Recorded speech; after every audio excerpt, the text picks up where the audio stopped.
the recording.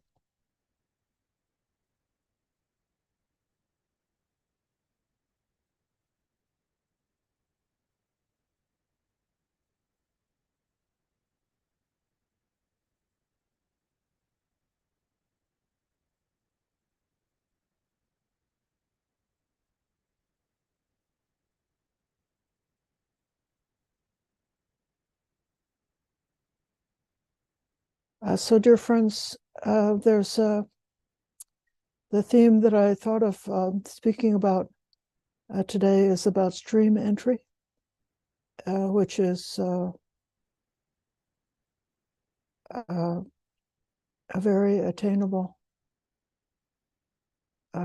entry into this noble path of training.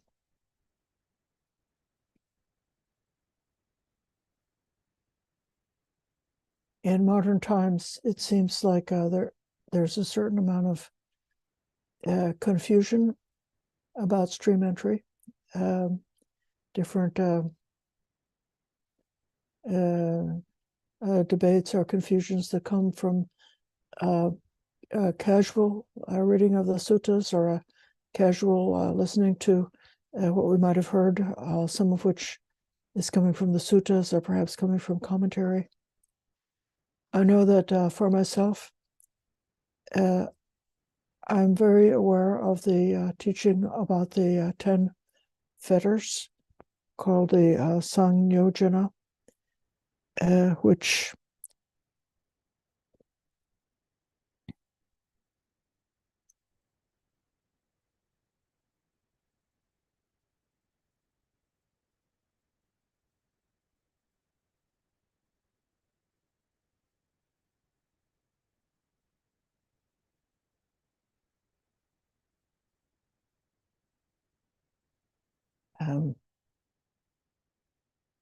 is what is keeping us connected and bound up in this cycle of rebirth. So then the first 3 of the fetters are clinging to rites and rituals, skeptical doubt, meaning the inability to make a commitment or to have a confidence in the Buddha, Dhamma, Sangha, or it can be also the belief that a person has self-doubt. They think that they're not qualified, or they're somehow impossible for them to realize and experience the benefits and the fruits of this path of training. And then the third of the fetter is called Sakkaya Ditthi, which is very often explained as the view, which is finding a self in any of the 5 aggregates. So the belief that this body, the feelings, perceptions, volitional formations, and consciousness, those parts of mentality that arise from this in conjunction with this body, the belief that any combination of those factors is what are all of them together is what one identifies with as being the self, and then having the belief that this self is a eternal, permanent essence. And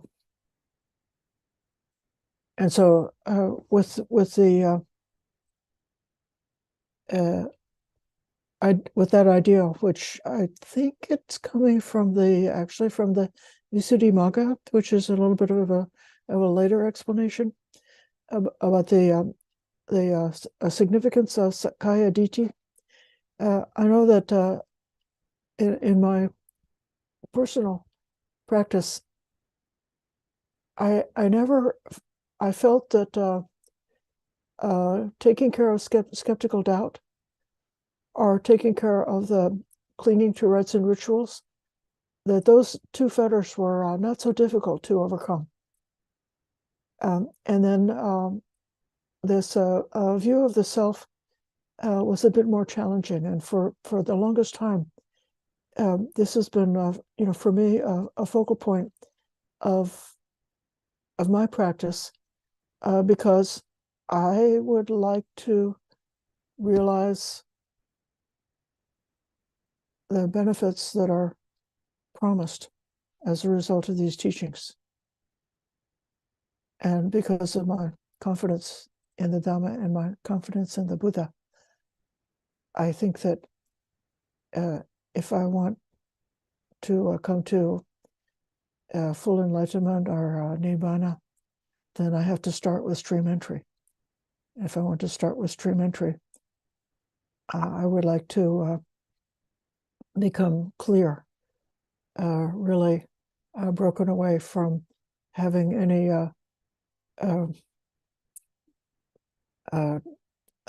wrong view regarding the self. And so that's all very true. But then how to obtain this stream entry? Some people say you have to have obtain a full jhana, or you have to obtain the fourth jhana in order to have stream entry. Or some people say you have to have even the immaterial meditation beyond the basic four jhana in order to have stream entry. But in the text, it's somewhat more simple than that. And there are, I know that Richard has mentioned this from time to time, and it was partly in response to him that I looked it up, and I read a little bit further about this. And we can see that there are more than 100 different sutas in the canon that show that the way a person obtains stream entry is from listening to the teaching, listening to the sutas.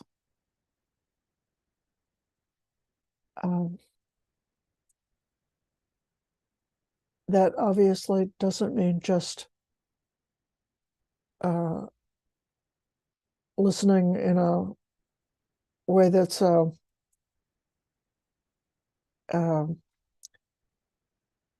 doing as a rite or a ritual, listening to them as a ritual. And it doesn't mean listening to the suttas with an attitude of skeptical doubt, but it means open-hearted, sincere, authentic listening, which then would lead to contemplation, practicing the wise reflection on those teachings and how that could be experienced and known directly in one's own experience. And it doesn't mean just listening to one sutta. Here's a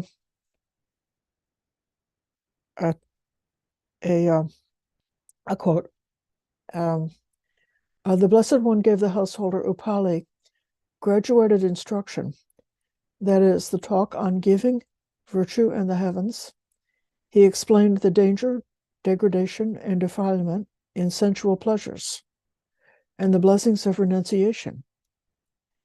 When he knew that the householder Upali's mind was ready, soft, free of hindrances, elated, clear of doubt, he expounded to him the special teaching of the Buddhas, suffering, its origin, its cessation, and the path. Then, just as a clean cloth with all the stains removed would take dye evenly, so too, while the householder Upali was sitting right there, the stainless, immaculate eye of the Dhamma arose in him. Whatever is subject to arising is subject to cessation.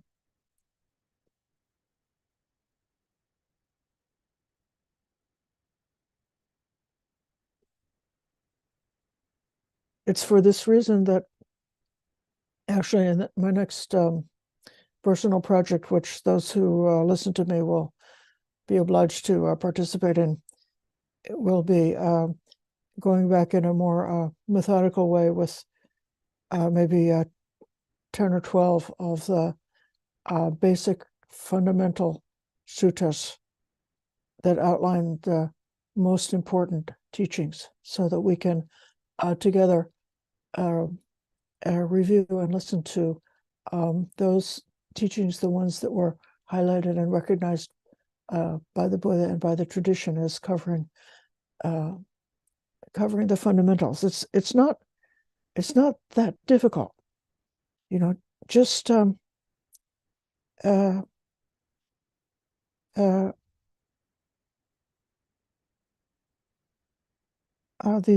these few things.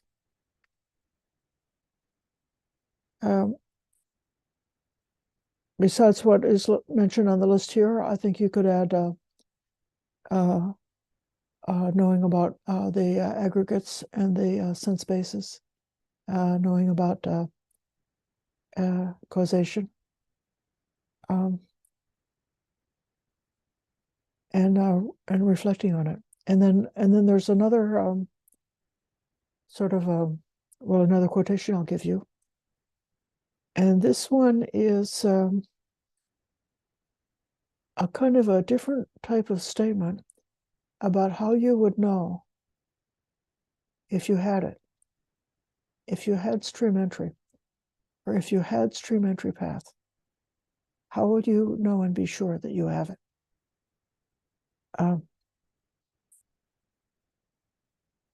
This monk said, "It is wonderful, Venerable Sir. It is amazing, Venerable Sir, how helpful has been my devotion and reverence for the Blessed One. My sense of shame and fear of wrongdoing. For in the past, Venerable Sir, when I was still a householder, I did not have much concern for the Dhamma or the Sangha. But when I considered my devotion and reverence for the Blessed One, and my sense of shame and fear of wrongdoing, I went forth from the household life into household homelessness. The Blessed One taught me the Dhamma thus: such is form, such is its origin, such is its passing away, such is feeling, such is perception, such are volitional formations, such is consciousness, such its origin, such its passing away. Then, Venerable Sir, while I was staying in an empty hut, following along with the surge and decline of the 5 aggregates subject to clinging, I directly knew, as it really is, this is suffering. I directly knew, as it really is, this is the origin of suffering. I directly knew, as it really is, this is the cessation of suffering. I directly knew, as it really is, this is the way leading to the cessation of suffering. I have made the breakthrough to the Dhamma, Venerable Sir, and have obtained the path, which, when I have developed and cultivated it, will lead me on, while I am dwelling in the appropriate way, to such a state that I shall understand, destroyed is birth, the holy life has been lived, what had to be done has been done, that there is no more for this state of being."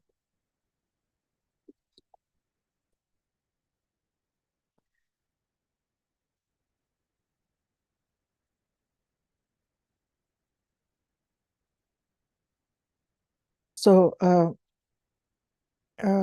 these suttas, and don't ask me for the citation because I'm recovering from heavy allergies and not so healthy today. So I read this from a secondary source, and I'm not able to give you the citation tonight. Maybe somebody in the group will be smart enough to say what sutta it is. I'm quoting from Bhikkhu What am I quoting from?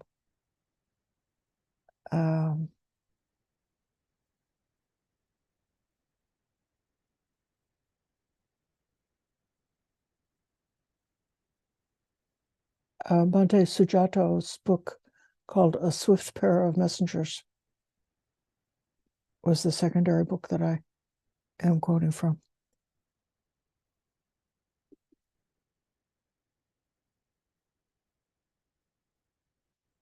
Mm.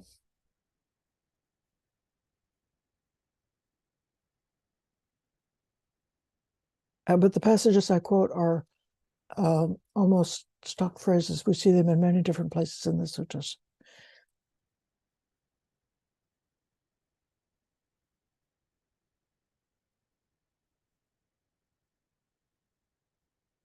So it seems that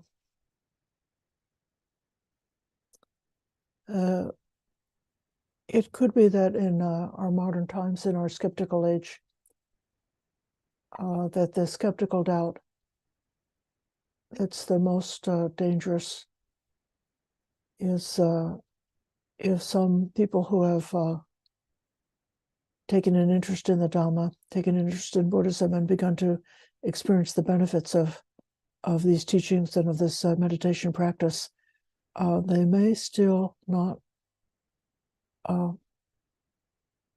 understand nibbana as something that's attainable and something that's able to be experienced.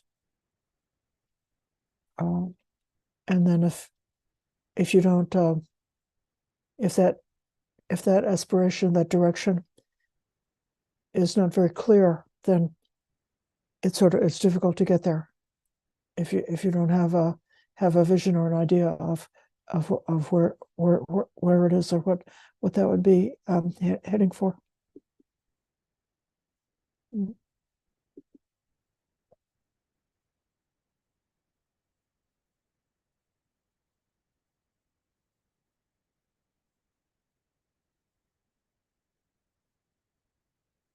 People can get confused between the extinguishment of anything that's a cause of agitation or a passion or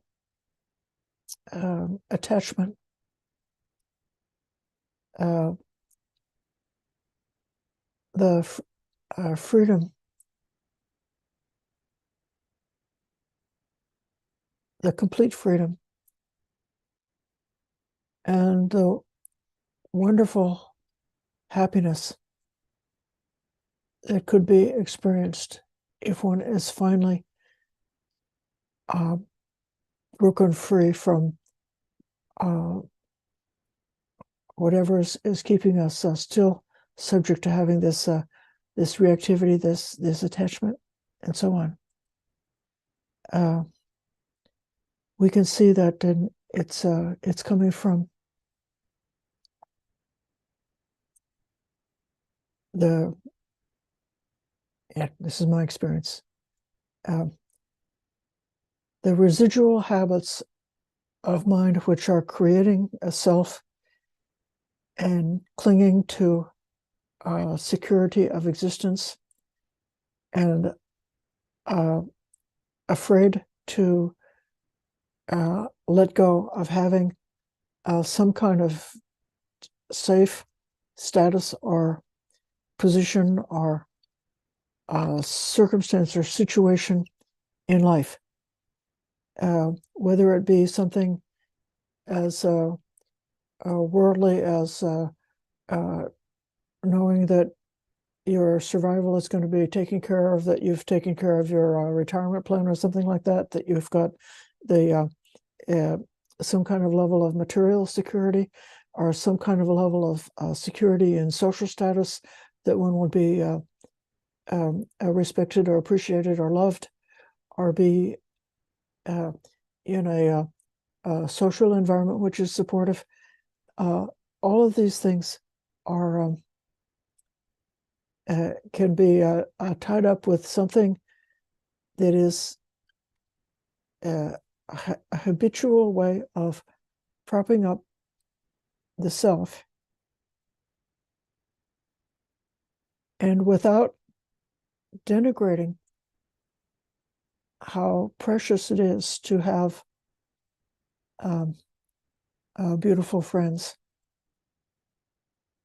how necessary it is to have the basic requisites of life for the remainder of the time that one is alive.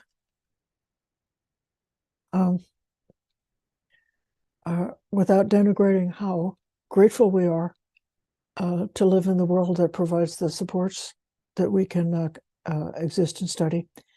Nevertheless, there is this, even when we've given up the doctrine or the philosophical belief or the commitment to the idea of a self, still these habits can persist. And then when you see how much pain and suffering is involved with all kinds of the reactivity that humans and creatures can have about their status and their survival, how bitter it is to still see those kinds of reactions coming along, even when we know in our better moments we can have relaxed moments in which there's not any clinging or engagement with that as a struggle. Like we're not believing that happiness comes from our position. We're not believing that happiness comes from having a certain kind of a social supports. But nevertheless, those reactions may still exist within us. And then one can visualize being in its state of perfect freedom, of not having any of that negative reactivity from being jerked around or pulled around by those needs, not being needy in that way. So then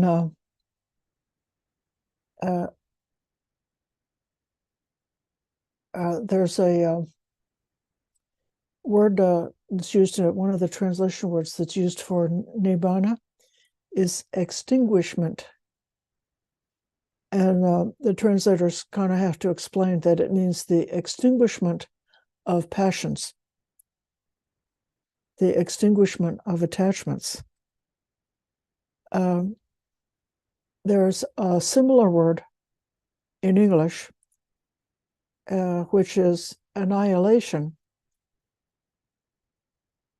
And those who are translators are trying to make a distinction that if you believe that you have a self, and then the self is going to become annihilated, then you may feel very worried or very sad, very upset and distressed. So that annihilation view is not anything to do with nibbana. It's a completely different worry. It's a completely different idea. The idea of annihilation is you had this self and then it was ruined, or you had a house and the house was annihilated. We had a planet and then our planet was annihilated. But if you have just the natural cessation of phenomena that's happening because of the flow of impermanence, and if you said that For example, here was the breathing in, and then it was finished, and then breathing out. I don't say that the in-breath was annihilated. The in-breath just came to its finish. Just because of impermanence, there's the arising and the cessation of phenomena.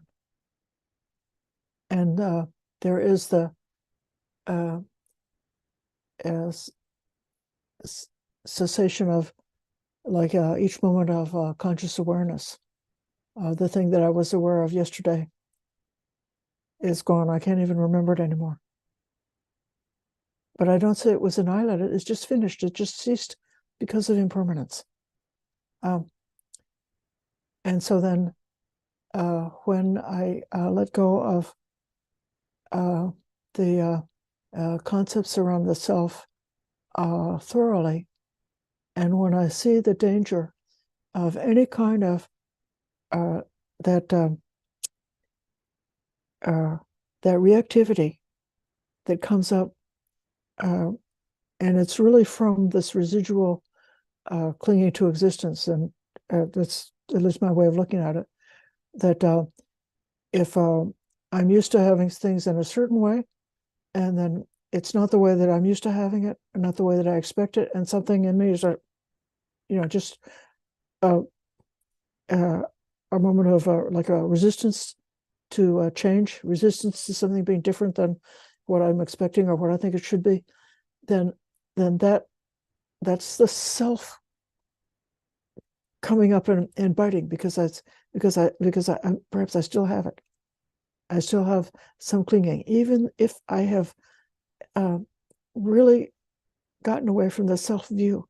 Nevertheless, there's still that residual reactivity, and we do this practice because we have the wonderful positive experience as we go along in this practice, that those reactions become less and less consequential, less and less persistent, that we can see the process with ever so much more clarity. And then it becomes something like, oh, it's that old habit turns up again. It's like a bad penny, it keeps turning up. And then, but when it turns up, it doesn't have the same weight or the same consequence anymore. It's just a passing phenomenon. And then perhaps the moment comes that something happens that used to be a trigger for that reactivity, and we may notice that the trigger didn't get triggered, that nothing happened. Things changed, and it was perfectly okay, not a problem.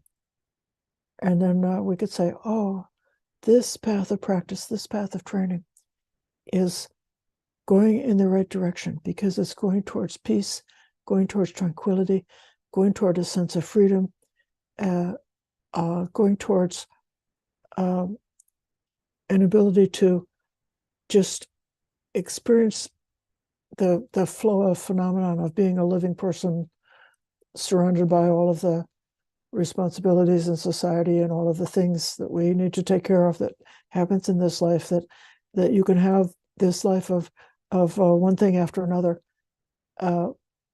without the mind picking up any disturbance about it whatsoever. And so the second passage that I read, this idea that a person has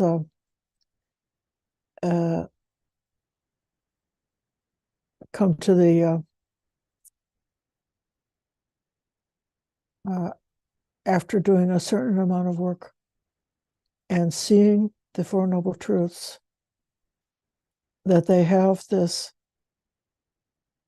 confidence that they've obtained the path, and having obtained the path, they just need to develop and cultivate that path. And as long as they cultivate and develop that path, it will lead them to the goal for which one undertakes this teaching, undertakes this path. So this is what I have to share, and I will be happy to take questions or comments about it. There's a inquiry about what sutta it is, and I explained that I didn't take time to backtrack from the swift pair of messengers to get a hold of the suttas that Bhante was quoting. And then there's a comment about the term extinguishment when it's used as a synonym for nibbana as being extinguishment of the fetters. Yes, that would work.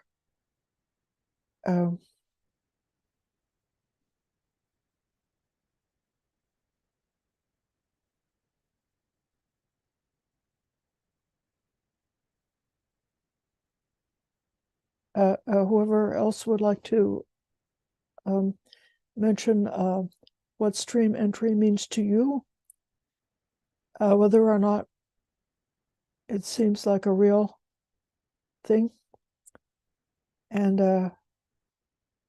any other questions or comments about this theme? I'll call on Richard.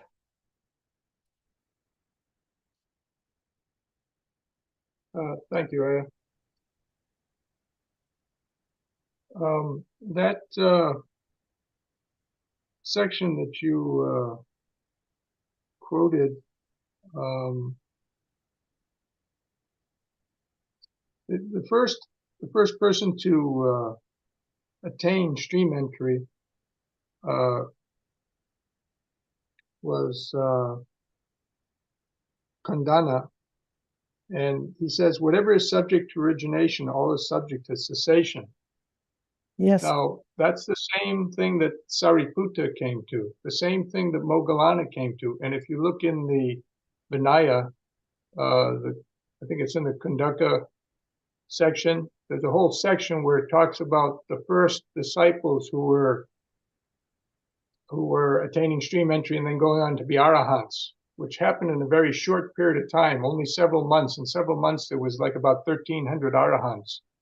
But when they attain sotapan, they're always saying all that which is subject to origination is subject to cessation. And it's this, if you notice, right, in the Four Noble Truths, cessation is the third noble truth, okay? Right. And Buddha describes how he discovered the 12-fold chain of causation and the Four Noble Truths shortly before his enlightenment. And then he was able to attain the fifth formless state, which is cessation. And it was from experiencing that cessation and understanding the full impact of it that he was able to become enlightened and give up craving, sever all craving. So this is very tied up, and there are suttas where the Buddha says that understanding the 12-fold chain of dependent origination leads to sotapan. It makes one a sotapan. So I think what the Buddha is doing is he's looking at his own mental development when he was just a bodhisattva, and how he was coming to this realization, and then this realization, and then this, and he sees that pattern. But for some reason, and I think you touched upon this, a doctrine of an idea that one has to achieve a certain level of meditational attainment. And I've read a number of and heard a number of people discussing it on the internet and stuff, and who come from that school, and that's when you see a certain thing. I think it's cessation or something 3 times they describe, and then that you actually become a sotapan and all that. That is not backed up at all by the suttas, and I'm not sure where they're getting that. Now, there is a connection with some of the more higher levels with jhanic achievement and and formless achievement. Like one may or may not know, but to be a once returner, one has to have gone into the jhana, because it's the pleasure of the jhana which lets you start letting go of the physical sensual pleasure. Just as Buddha said when he first thought of it, when he was almost dying, and he thought about, well, what, this isn't the right way. It's not working. I've attained nothing by doing this other than almost killing myself, right? So, what do I do? And then he remembers as a young man, he entered and he said, oh, why should I fear that pleasure? That pleasure is not a sensual pleasure, right? And that's what gets him going in that direction. And that's why it says that the once returner, his sensual pleasure and his anger and all that begins to subside. It's not completely gone, but it begins to subside. And if you attain the formless realms, then you drop away sensual pleasure and anger and everything, because you've gone beyond form. You've gone beyond the elements and form and everything. You've experienced that there's an existence of a sort, that's not reliant at all on this. So your mind kind of frees itself from those kind of concepts. If you have already attained sotapanna, okay? Because in other schools, Buddha had teachers who took him up into the formless realms, right?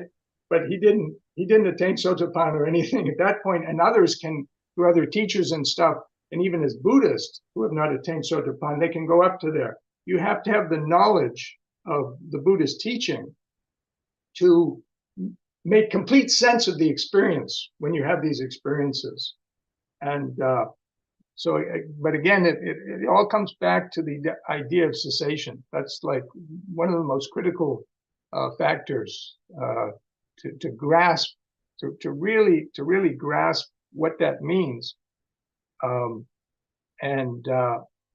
But in grasping it, you have to understand, it says, whatever is subject to origination, all is subject to cessation. So they all there doesn't mean all is subject. It means that which is subject to origination. Now, don't forget the Buddha, when he went back 91 aeons, reviewing his past lives on the night of his enlightenment, he said, there's no first cause, okay? So a first cause is an origination. So there's a subtle understanding there, and that's why I said it and I'd mentioned it, and I'm sure people reject me, but I wish people would take the time to study the sutta very thoroughly. Cheta or Cheto is never described by the Buddha as non-self. Everything else is. Body is non-self, senses are non-self, elements are non-self, whatever, states of mind are non-self, whatever. Cheto is never described as non-self, and that's the actual word that should be translated as mind. Chitta just means states of mind. Mana just means a false identification with something, physical body of elements or states of mind or anything like that, right? But Cheta itself is never described anywhere in the sutta as non-self. And that's why the Buddha says he's not a nihilist. It's very important to understand. Buddha says, I am wrongly called a nihilist, but I'm not a nihilist. It's just a misunderstanding that's come about. But anyways, that's my view. No one has to accept it, but I think if a person took the time to do the intense study, what's required, you'll see that, I think what's being taught today in a lot of ways is a little off the mark. And I think that's because of the rising of certain things that came up after the Buddha, and then other sects that were there, and people were coming into Buddhism and bringing some of their concepts and ideas in. And it kind of changed, to a certain extent, the simple basic teaching that the Buddha was giving. But you'd have to do a lot of study and historical study and things like that to see those, things happening over time. Anyways, I didn't mean to speak so long, but when I get on this subject, I enjoy it. Anyway, thank you very much. Thank you. I appreciate. I'm not sure I want to get involved in the discussion about Chaito, but I think it's very important to recall the exclamation that was given by the first group of the disciples who had the stream entry. That statement that everything subject to origination is subject to cessation, and that direct realization. So this is why those who were like not sure whether you're on the track or not on the track, these kinds of statements that appear again and again and again with so many different individuals and so many different stories in the suttas, they're given repeatedly because they're significant, they're important, they're universal, and you can rely on them as being part of the teaching. This is kind of the principle, one of the principles we have in reading the suttas, that we don't necessarily look for some phrase or something that appears in one sutta that doesn't appear anyplace else, and then hang our hat on trying to overturn the way everybody else thinks that what the Dhamma means, because you found one phrase that's sort of unique. But the things that the Buddha taught us again and again and again, those are the ones he wanted us to remember. And having an idea like that fixed in our mind, even when we've not yet fully realized it, doing the contemplation of these thoughts prepares the heart to be able to recognize, at the moment that understanding is directly realized and directly known. Now I want to come over to Damon. Okay. Well, my own personal experience is I have certain diminished functions that come with aging, and couple of maybe last year before I joined your and became your student, these things really bothered me a lot. As I began to study with you, I found they bothered me less, and I attribute that, I think, in part to the self and the ego diminishing. And so I came to experience some newfound relief and sense of freedom. It was a bit destabilizing to have the self diminish, continues to be, and who can be said, now that there's an experience of some positive emotions, who can be said who is it that is experiencing these sensations now if there's no more self to experience them?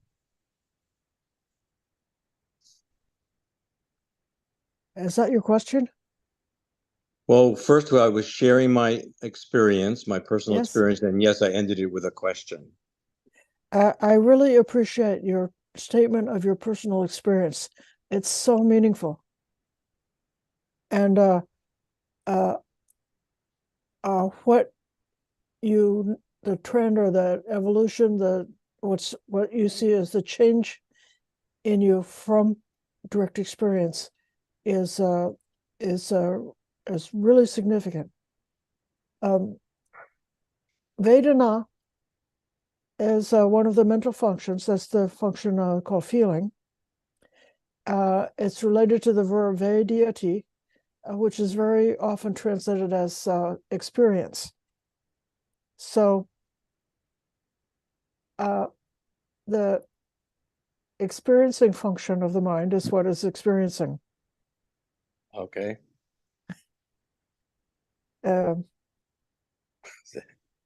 The experiencing function of the mind, you said, has a name called Vedana? Vedana is usually translated as feeling, But the related verb, which is called vedeity, is the verb for to experience. Okay. And so you could say, like vijnana has the that's usually translated as consciousness, and it has the function of cognizing. So you could say that the consciousness experiences, or the consciousness knows that which is being experienced. Okay. So, but you don't have to add a self idea into it. Gotcha. It's experiencing is one of the functions of the mind. I've been saying for some time now, recently, I've been importing some things from the Western philosophy and neuroscience about what consciousness does. And in a certain way, Buddhism is more slices and dices their understanding in a little bit of a different way. So they say that the capacity of sentient beings like humans to have consciousness, that it both cognizes whatever's being experienced, and it also recognizes the borders between that which is like an object which is being experienced, and is able to attribute continuity over time and place, that an object is recognized as the same object, whether it's near or far, or whether it's moving. But in Buddhism, perception, I think, in a certain way, is part of those functions of recognizing or attributing an identity to the different objects that come into our experience. And then the vijnana, in a way, I started more recently just to think of it as the light. So when something comes into awareness, like if you direct your mind towards, let's say you stop your busy activities and sit still in meditation and direct your mind to the sensations arising through the contact of touching, and then all of those touches become noticeable. It's just the light of consciousness connecting to that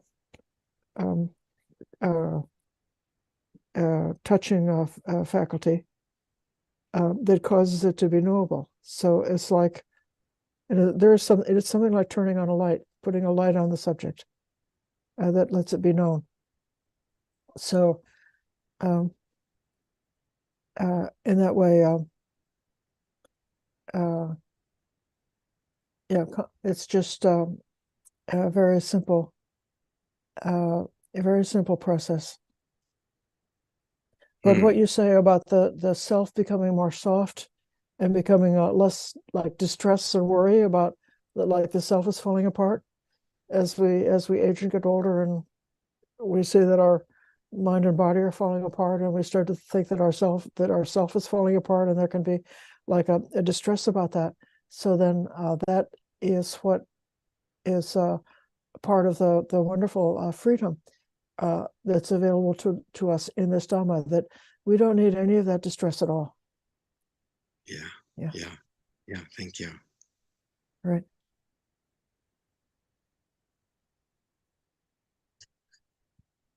Richard?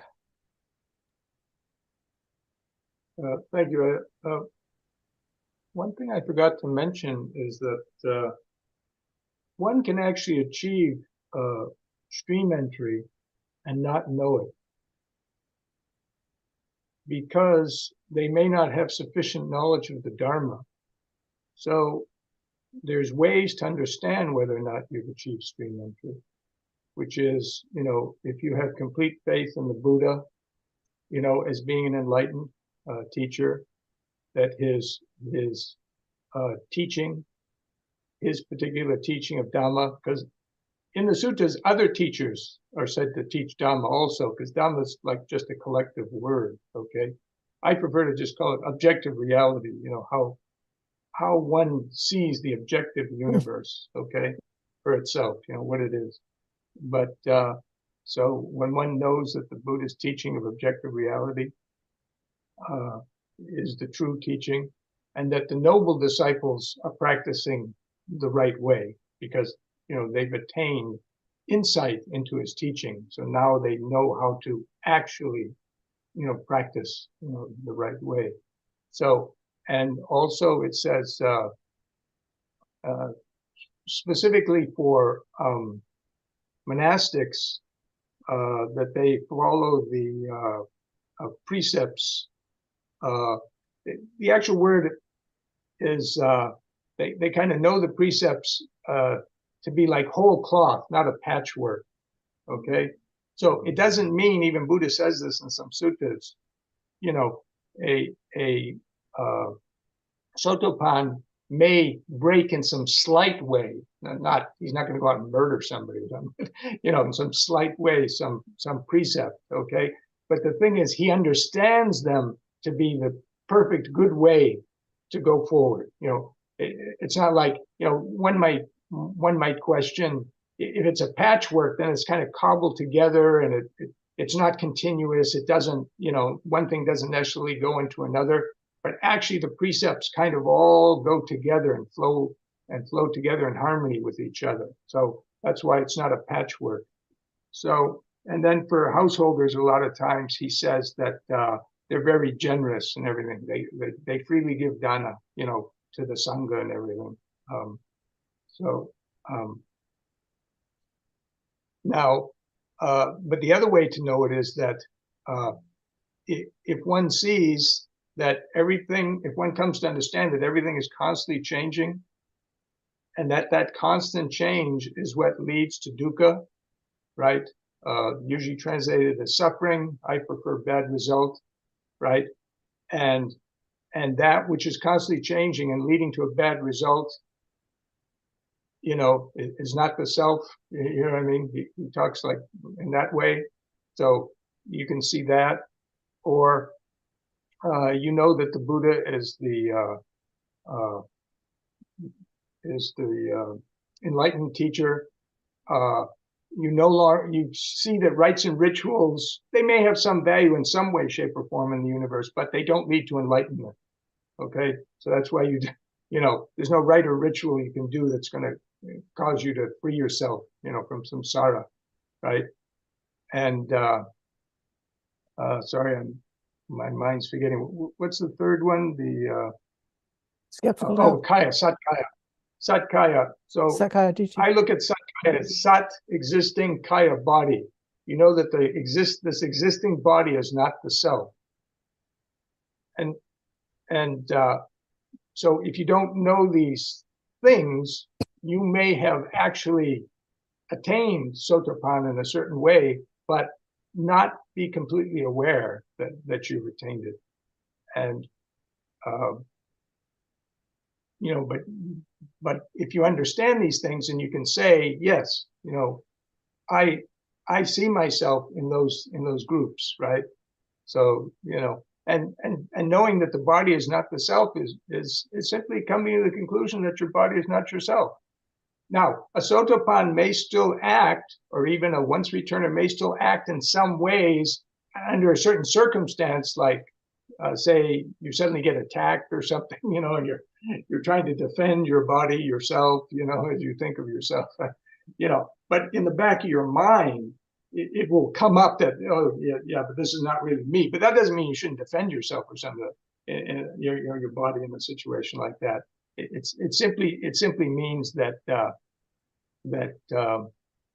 you haven't overcome the habit of mind, which is what being on the Eightfold Path will do for you eventually.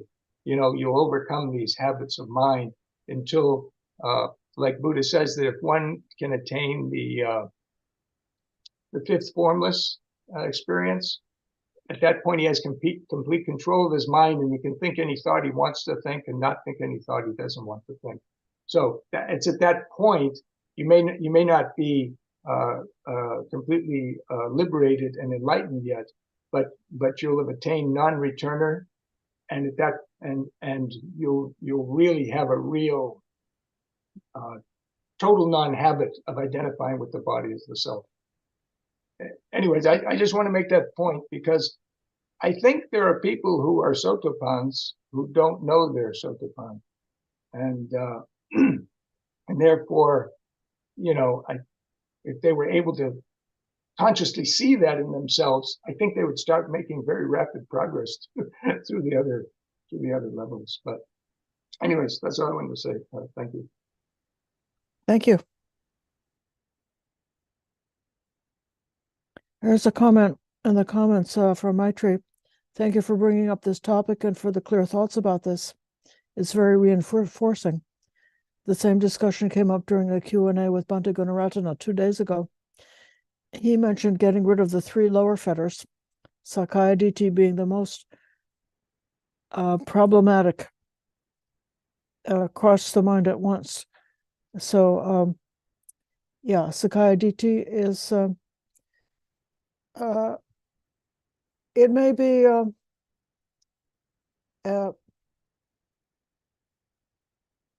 that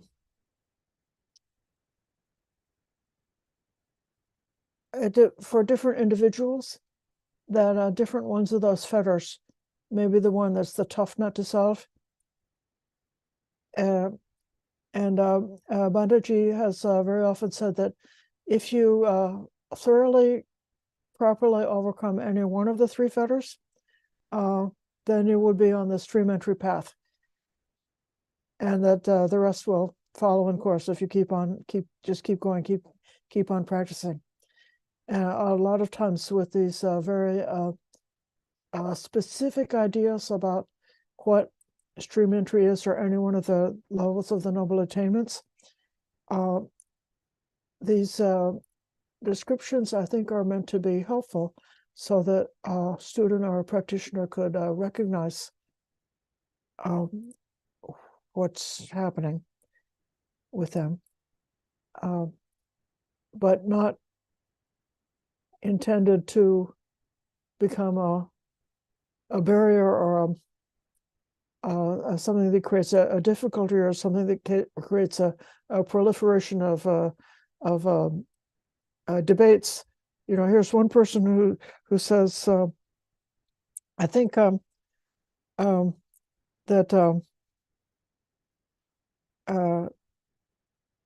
when I know whatever is subject to arising is a subject to cessation, then I'll have stream entry. And a different person says, when the 3 lower fetters are destroyed, then I have stream entry. And the 2 of them can get onto one of those web discussion forums on the internet and can get into a bunch of a papuncha with each other, talking about who's got the right concept of stream entry. But that's not the purpose. Stream entry is not explained in order to become a concept. It's just explained to be a pointer to give encouragement to practice. And as I was trying to bring up at the very beginning, that listening to the teaching of the Buddha and contemplating those teachings is the sure way to come to stream entry in our tradition. So, and that would include reading the suttas, or it could include if there's a teacher who is a well-practicing teacher who practices according to the sutas and speaks according to the sutas, and is methodical and clear in their way of teaching. And then if you listen to that teacher, I think that that also would be a way. If that, there are some monk teachers, when every Dhamma talk they give is a sutta talk. They don't just do like free form, putting things together in a new, different way, but they simply are choosing from this great treasure house of the sutas, and anytime that you invite them to speak, they will be relaying and conveying one of the teachings that given by the Buddha in the sutas. And so that those kinds of teachers are very precious to us, because they are keeping something alive that's creating an opportunity for many people to truly have stream entry, whether they realize it or not. They can have stream entry if they bring an open heart, sincerity, and make the effort and listen.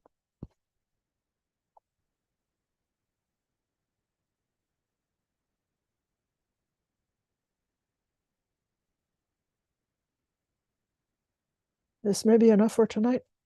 Any more comments or questions about stream entry?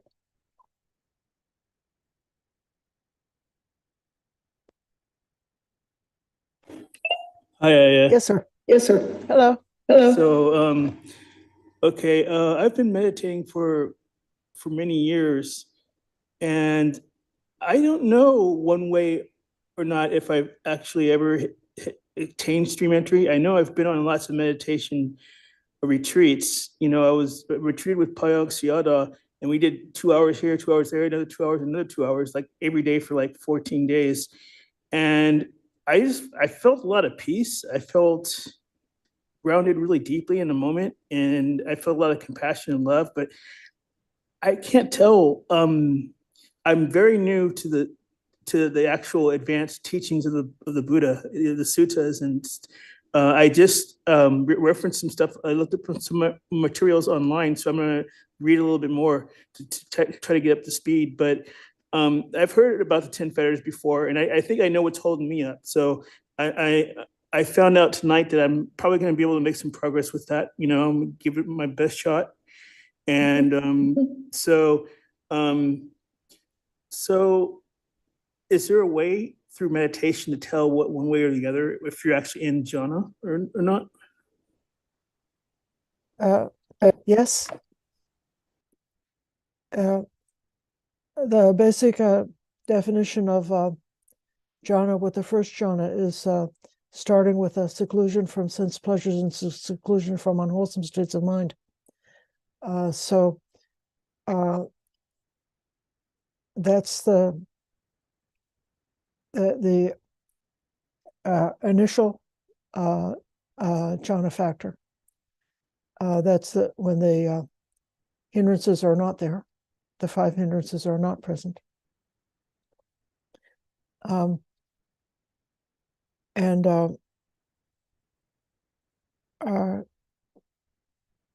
perhaps I may I'll leave it at that, because this jhana is a whole other topic. But the you know, there is the unification of mind and the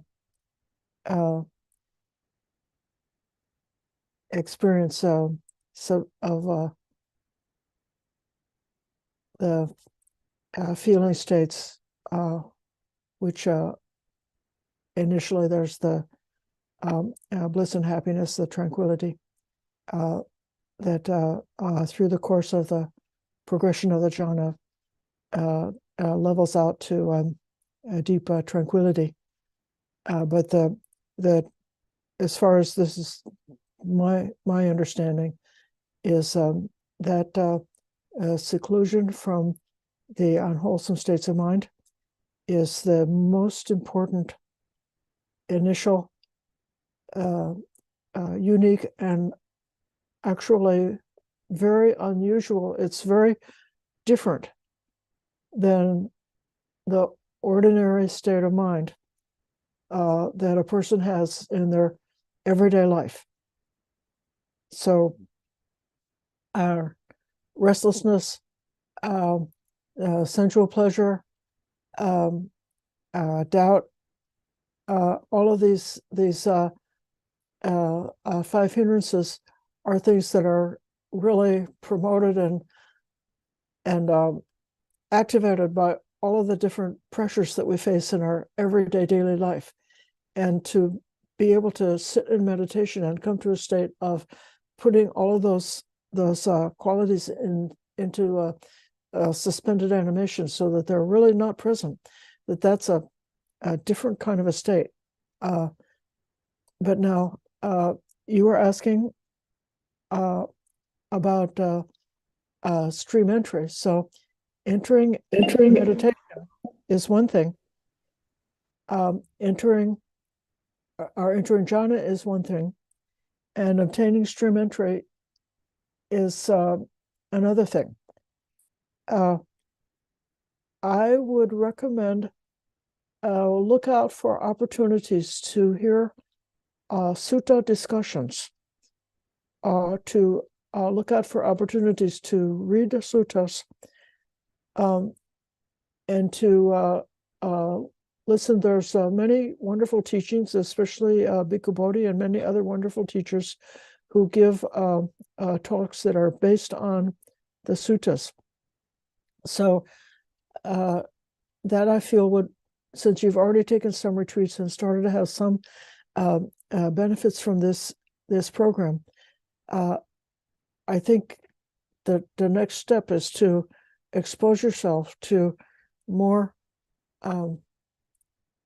just listening to the teachings of the Buddha, and listening and reflecting about the teachings of the Buddha. And then that's sort of like it creates like a disposition of the mind. And then when you come into meditation, then the gains or the benefits that you can have from meditation is conditioned by the understanding that you've obtained as a result of listening to the teachings.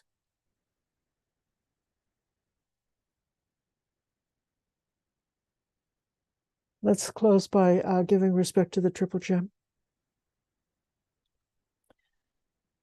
Araham Samma Sambuddho Bhagava Buddhang Bhagavantang Abhivademi. Savakato Bhagavata Dhammo Dhamman Namasami. Supatipanno Bhagavato Savaka Sangham Sangham Namami.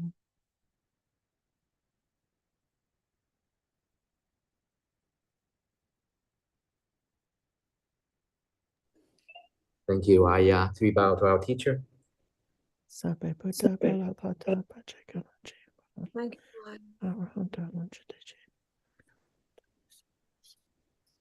I hope you feel better. Thank you. Thank you, everybody, for your patient listening. Thank you. Thank you.